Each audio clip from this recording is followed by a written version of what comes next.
so serious. And So no rehearsal. No rehearsal. No rehearsal. And so you don't have to just stare. You can look over here. I can wander. You can look at me instead of going like this. All right. Whatever. So I got to tell you what I did Tuesday night. Later. So okay, no, but you can look this way. Okay. Because that looks like you're staring for the camera, right? Right. Okay, so we're going to start with some questions and answers, pros and cons about lessons in general, what's good, what's bad, and how people can kind of formulate an opinion on whether they should take a group lesson, a private lesson, or should my friends teach me? So it's kind of encompassing a lot of information. We feel it's important because why? Well, From the experiences of, a good lesson, bad lesson, friend teaching. Yeah. There's a lot of different ways this can go. We've experienced the good lessons, the bad lessons, and we've experienced the friends teaching their friends bad lessons. So take it from us, hopefully, that we're straightforward, straight shooting. Yeah. It's like in the Old West, we shoot straight and from the hip, not from the backside. And we're going to give you information that should save you time, money, and energy. So, type lessons. Okay, so private lesson, group lesson, and all the mixes in between. Okay, so what's pro would be a positive about a group lesson to start with? And you could be doing it with your friends and having fun. That's one. You can be just the socializing is two. You get to watch other people. So if you have an analytical mind, you can start to fix what you do as opposed to what you're watching somebody else have troubles with. Different people present different problems all the time. And if the instructor's on about it and gives those improvement fixes, suggestions to that student, you may not be experiencing that problem, but it's like, oh, okay, piece of information. So you pretty much really described a group from a very positive point. Yeah, group lesson should be fun. My point of pro for a group lesson is it's cheaper. Okay, that's true too. Yeah. It's cheaper, and in the economy we have today, and you got a family and you're all starting out. Yep. We've got to consider how much things cost. Yep. But we use the word group. Group means that we've got a lot of filtering factors in it. Yeah. You mentioned them on the pro side because of social activity and all that kind of stuff, and that's good, but it's also a con. Yeah. Because within the group, we have so many different abilities, mentally, physically, actively, inactively, self mistrust.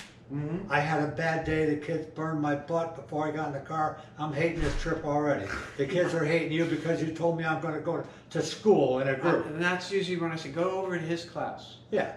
And so I come in and go, what's the worst one you got? Give them to me. So anyhow, these are all things that have to be considered. So the group is, now my question for you is, what do you think? I'm a person in a group who I'm an adult, but there's a lot of little people in there.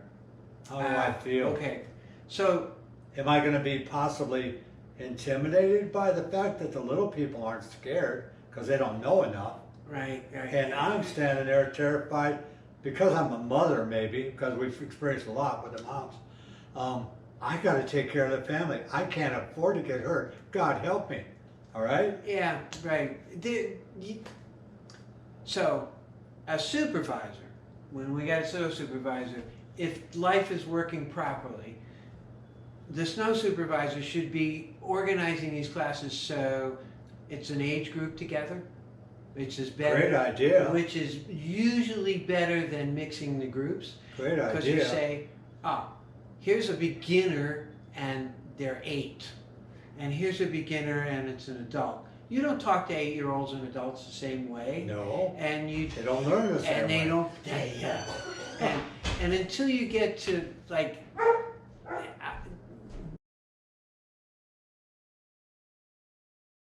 I'll put it around 10, but either way, you got to get somebody somebody who's that age and says, oh yeah, I understand these mechanics. And then you can teach mechanics.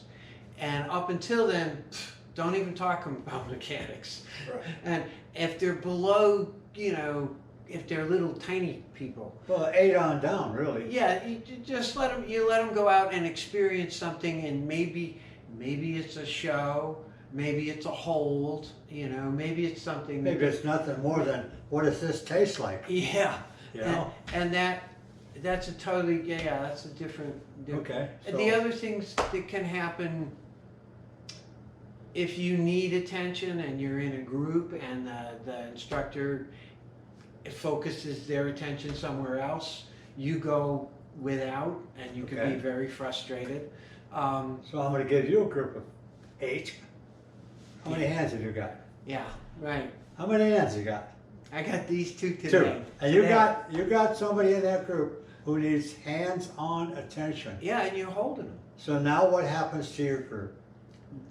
You are tied up with your 2 hands on their 2 hands, and everybody else is wanting to go, go, go. Yeah. So Yeah. in a group environment, you have so many challenges. Yeah. And those challenges depend on the knowledge and experience that that instructor has, whether they can handle Right. this Yeah. in a way that all of you feel like you're getting your money for your group time. Some of the best lessons that I've ever had that are most satisfying to me is getting out there and having, I think this one was like 5 people, and they all had different skills. Didn't matter. My supervisor was giving me those 5 people. I was getting them no matter what. And they all had different skills, and I got to watch them and put a little fix into each one. And each one like took it. And it was like, oh, this is cool. They're at the end, they all got something new.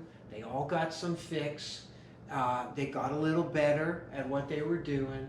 And So I didn't freak the whole crowd out by saying, here, so we what all you have to did- do this. what you did is you stayed within the world of teaching, which no friends know, believe me.